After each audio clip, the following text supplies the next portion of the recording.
Subhash English school के digital lecture में आपका स्वागत है। आज हम हिंदी व्याकरण के अंतर्गत पढ़ेंगे भिन्नार्थी शब्द। भिन्नार्थी शब्द। भिन्नार्थी शब्द से आशय ऐसे शब्दों से है वे शब्द जिनका उच्चारण लगभग एक समान किंतु अर्थ भिन्न भिन्न होते हैं, वे भिन्नार्थी शब्द कहलाते हैं। इसे हम समुच्चारी शब्द भी कह सकते हैं क्योंकि इनका उच्चारण लगभग एक समान होता है लेकिन फिर भी इनके अर्थ भिन्न भिन्न होते हैं। जैसे आभरण गहना, आगार घर, अपेक्षा आशा, आवरण परिच्छादन, आकार आकृति, उपेक्षा अवहेलना। जैसे आपने ये देखे एग्जाम्पल आभरण और आवरण, सुनने में हमें एक जैसे लग रहे हैं लेकिन इनके अर्थ भिन्न निकल रहे हैं। आवरण का अर्थ हो रहा है गहना जबकि आवरण का अर्थ परिच्छादन। तो इसके लिए अगर हम वाक्य प्रयोग करेंगे कि सुनीता के आभरण बहुत सुंदर है, अगर उसकी जगह हमने कह दिया कि सुनीता के आवरण बहुत अच्छे हैं, मतलब सुनीता का परिच्छादन बहुत अच्छा है, तो हमारा वाक्य अशुद्ध हो जाएगा।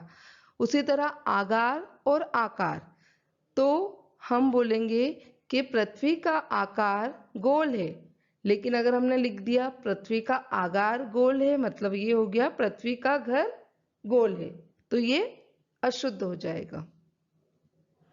उपयोगिता, शब्दों की मानक वर्तनी का ज्ञान होता है तथा उच्चारण में शुद्धता आती है। सब्रह्म की स्थिति में भाषा की शुद्धता नष्ट हो जाती है तथा अर्थ का अनर्थ हो जाता है। आपने देखा होगा कि जहां भ्रम उत्पन्न हुआ वहां हम गलत वाक्य को सही मान लेंगे। जैसे इसका एक उदाहरण ये ले सकते हैं हम, अंश और अंश, तो एक अंश में श और एक अंश में श शक्कर वाला, तो अंश जो है उसका मतलब होता है कंधा, जबकि जो अंश होता है उसका अर्थ होता है भाग। ध्यान देने योग्य बातें। पहला पॉइंट है समुच्चारित भिन्नार्थक शब्दों में बहुत सूक्ष्म अंतर होता है, अतः इनका अध्ययन सावधानी पूर्वक एवं प्रयोग करना चाहिए। सेकंड पॉइंट है अनेकार्थी और भिन्नार्थी का अंतर भी भ्रम उत्पन्न कर सकता है, अतः इनका प्रयोग भी सजगता पूर्वक करें।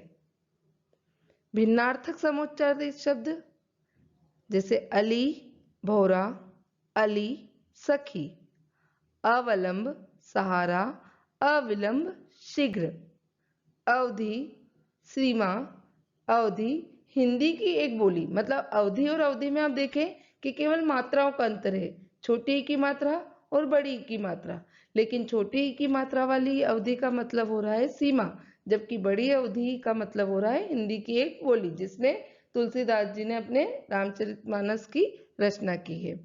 आकार खान, आकार रूप, अब यहाँ तो सेम अर्थ भी है, लिखा हुआ भी एक है, लेकिन फिर भी उसके अर्थ अलग हो गए हैं। अविराम, अविराम मतलब जिसका कोई विराम नहीं हो, मतलब जो लगातार चलता रहे, और अभिराम मतलब जिसके देखकर हम लोग ठहर गए, तो वहां अभिराम का अर्थ निकल रहा है सुंदर। कुल वंश और सब, जिसमें छोटे की मात्रा है उस कुल का मतलब होता है वंश, मतलब परिवार के। राम जो थे वो रघुकुल के थे, और कुल तुम्हारी जेब में कुल कितने पैसे हैं, मतलब सब कितने पैसे हैं, जबकि कुल का अर्थ होता है किनारा। जैसे मंदसौर के पशुपतिनाथ पर शिवना कुल है, तो शिवना कुल का मतलब यहाँ होगा किनारा। दिन, दिन में छोटी की मात्रा जब रहेगी तो उसका मतलब होता है दोपहर का समय, कि आज दिन के 12 बजे हैं, और दिन मतलब वार, कि आज शुक्रवार है, आज गुरुवार है, आज सोमवार है। जबकि द में बड़ी की मात्रा और न लिखा है दिन, तो उस दिन का मतलब है गरीब, के सुदामा बहुत दीन है। अगर हम यहाँ लिख देंगे कि सुदामा बहुत दीन है, मतलब हम कह रहे हैं कि सुदामा एक वार है या दोपहर का समय है, तो उच्चारण में अगर हमने गलत प्रयोग कर लिया तो हमारे वाक्य का अनर्थ हो जाएगा। निम्न आवरण को ध्यानपूर्वक पढ़िए। कैकेयी अपने सभी आवरण उतारकर कोपागार में अचेत सी लेट गई। उसके अस्त व्यस्त आवरण को देखकर दशरथ सहम उठे। उन्होंने कैकेयी का ऐसा रूप आकर कभी नहीं देखा था। दशरथ को कैकेयी की ऐसी अपेक्षा नहीं थी, क्योंकि उन्होंने कभी भी इस वीरांगना पत्नी की उपेक्षा नहीं की। तो आपने देखा कि कैकेयी ने अपने आभरण मतलब वस्त्र उतारकर कोपागर में मतलब सारे आभूषण गहने सब उतारकर रानी वाले कपड़े को त्याग कर एक साधारण से वस्त्र में लेट गई। उसके इस आसपास मतलब आवरण परिच्छान को देखकर दशरथ सहम उठे मतलब घबरा गए, क्योंकि उन्होंने कैकेयी का ऐसा रूप उदास रूप कभी नहीं देखा था। दशरथ को कैकेयी की ऐसी अपेक्षा नहीं थी। अपेक्षा मतलब तुलना, मतलब वो कभी नहीं सोचते थे कि कैकेयी ऐसा भी कुछ रूप ले सकती है। और उनकी पत्नी जो थी वीरांगना थी, तो उनकी पत्नी की वो उपेक्षा अवहेलना नहीं कर सकते थे। स्टूडेंट, तो आज हमने पढ़ा भिन्नार्थी शब्द।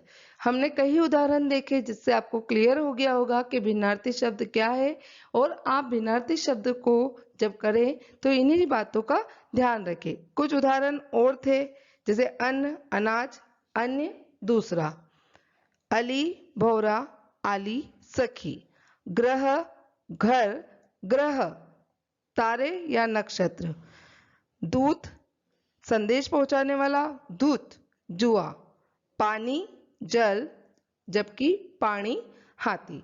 तो आप सभी स्टूडेंट्स भिन्नार्थी शब्दों को अच्छे से पढ़ें। आशा है कि आपको भिन्नार्थी से शब्द का यह वीडियो पसंद आया है। अगर आपको ये वीडियो पसंद है तो आप लाइक करना है, और आपका जो भी प्रश्न है भिन्नार्थी शब्द को लेकर वो कमेंट सेक्शन में लिखना है। धन्यवाद।